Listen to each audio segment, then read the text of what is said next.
Sir ఇప్పుడు మీది reentry ఈ ఇండస్ట్రీలో బేసిక్గా. సో రీఎంట్రీలోనే మీరు మెగాస్టార్ చిరంజీవి గారితో ఖైదీ నెంబర్ 150, అది సూపర్ డూపర్ హిట్.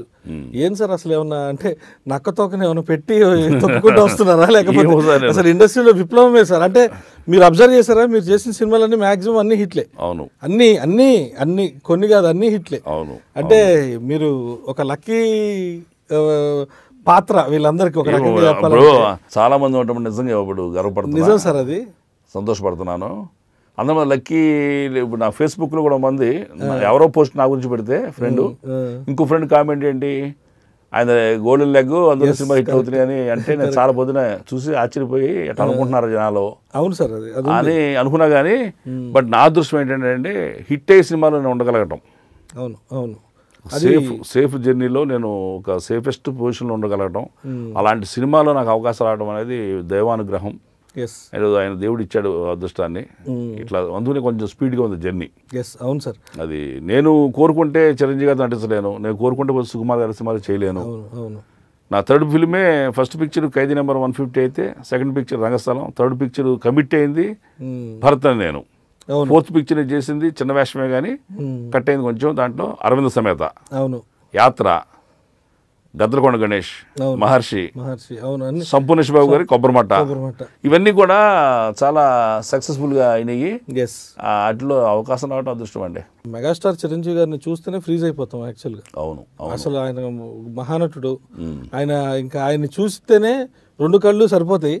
సో ఆయనతో మీది భలే ఉంటుంది, మీది చాలా మంచి సన్నివేశం. అది ఎలా అనిపించింది సార్ యాక్చువల్గా? ఎందుకంటే చిరంజీవి గారితో ఆ రోల్ చేసేటప్పుడు ఫ్రీజ్ అయితే అయిపోతాం, అమ్మో ఈయనతో చేస్తున్నాం, ఎందుకంటే ఆయన చూస్తేనే సరిపోద్ది అనిపిస్తుంది వేసుకెళ్ళి. సో ఎలా అనిపించింది సార్ మీకు? నాకు ఆ రోజున అంటే నాకు చిరంజీవి గారు కొంత ముందు పరిచయం ఉంది బాగా. ఓకే, ప్రజారాజ్యం పార్టీ టైంలో నేను ఒక కార్యకర్తగా ఆయనతో పాటు ట్రావెల్ చేశాను, చాలా దగ్గరగా నేను చూశాను, నన్ను పరిచయం కూడా ఉంది నాకు. ఓకే, ఆ పరిచయంతోనే ఆయన్ని అడగటం జరిగింది సాహసంగా. ఆయన అంతే ప్రేమగా నాకు గొప్ప జీవితాన్ని ఇచ్చారండి. నేను ఈ సందర్భంగా చిరంజీవి గారికి నా హృదయపూర్వక కృతజ్ఞతలు చెప్తున్నాను. నాకు ఈ సినీ జీవితాన్ని ప్రసాదించిన దేవుడు అండి. నేను అడిగాను, ఎంతోమంది అడుగుతారు ఆయన అప్లికేషన్, కానీ ఆ వేషం నా జీవితాన్ని మార్చే వేషం ఇవ్వాలని ఆయన అనుకోవటమే నా అదృష్టం. అవును సార్, అది గుర్తుండిపోద్ది సార్ బేసిక్గా. అవి అలాంటి సన్నివేశాలు అంటే పర్టికులర్గా మీరు చేసింది ఖైదీ నెంబర్ 150లో సినిమా అంతా ఒక ఎత్తు ఉంటుంది, మీది వచ్చేటప్పటికి బెంచ్ మార్క్గా గుర్తుండిపోతుంది. అవునవును, కరెక్ట్ అందరు చెప్పారు. అది ఆ వేషం ఇచ్చినప్పుడు నేను భయపడ్డాను నిజంగా. ఓకే, ఇప్పటికీ నాకు తెలియని మిస్టరీ ఏంటంటే చిరంజీవి గారికి అంత నమ్మకం ఎలా వచ్చింది నా మీద, నేను చేస్తాను ఆ వేషం అని, చేయగలుగుతానని అనేది ఉంది. నేను ఎప్పుడు ఆయన అడగలేకపోయా కానీ ఇంతవరకు.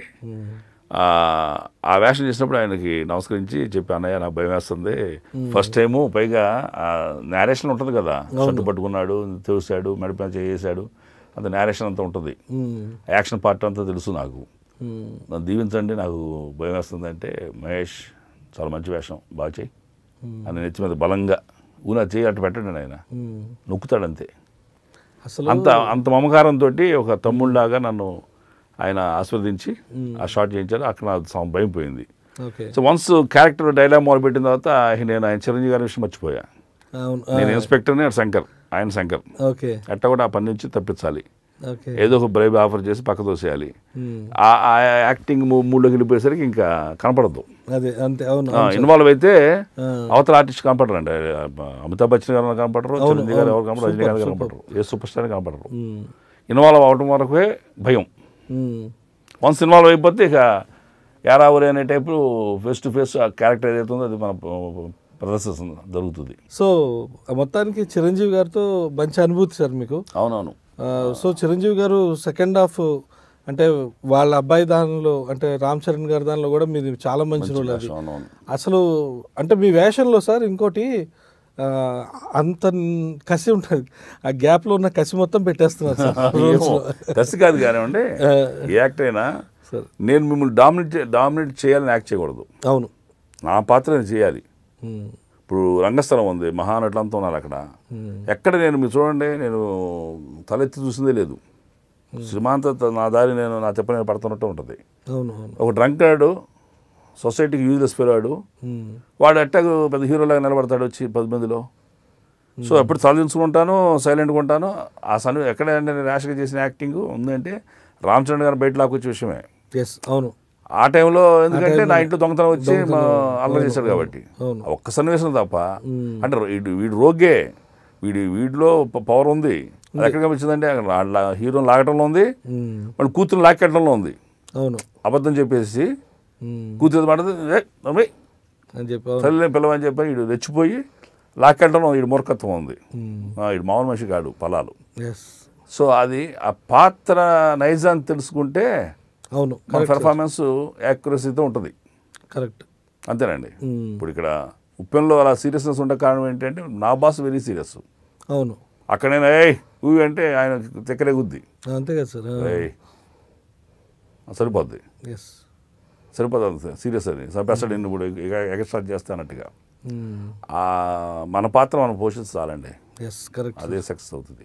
లియో ఎంటర్టైన్మెంట్ ఈ ఛానల్ని ప్లీజ్ సబ్స్క్రైబ్ చేయండి, షేర్ చేయండి, లైక్ చేయండి. Please subscribe to Leo entertainment. Please subscribe to Leo Entertainment YouTube channel. Subscribe Leo Entertainment channel. Leo Entertainment. Please subscribe this channel. Hi, నేను ఆనంద్ రంగానే. Please subscribe to Leo entertainment. ఇలాంటి interesting videos కోసం తప్పకుండా మా ఛానల్ని subscribe చేయండి.